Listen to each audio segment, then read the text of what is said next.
ভারতের ককরোচ জনতা পার্টির সিজেপির সংসদমুখী মিছিলে লাঠিচার্জ করেছে দিল্লি পুলিশ।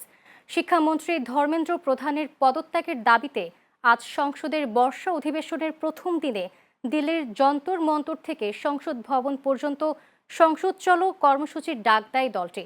তবে এই কর্মসূচির জন্য পুলিশের কাছ থেকে কোনো অনুমতি নেওয়া হয় না বলে দাবি করে আন্দোলনকে বেআইনি বলে ঘোষণা করে দিল্লি পুলিশ। এ কারণে সংসদ সংলগ্ন এলাকায় ১৬৩ ধারা জারি করে ৫ বা তার বেশি মানুষের জমায়েত নিষিদ্ধ করা হয়। কঠোর নিরাপত্তার মধ্যেও বৃষ্টিতে হাজারো সমর্থক যন্তর মন্তরে জড়ো হয়ে মিছিল নিয়ে এগিয়ে যাওয়ার চেষ্টা করলে পুলিশ তাদের ব্যারিকেড দিয়ে আটকে দেয়। পরে বিক্ষোভকারীরা ব্যারিকেড ভেঙে এগিয়ে যাওয়ার চেষ্টা করলে তাদের ছত্রভঙ্গ করতে লাঠিচার্জ করা হয়। এ সময় বিক্ষোভকারীরা প্রধানমন্ত্রী নরেন্দ্র মোদী ও শিক্ষামন্ত্রী ধর্মেন্দ্র প্রধানের পদত্যাগের দাবিতে স্লোগান দেন।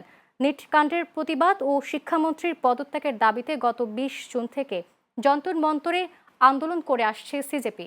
আন্দোলনের অন্যতম মুখ লাদাখের সমাজকর্মী সোনম ওয়াংচুকও অনশন চালিয়ে যাচ্ছেন।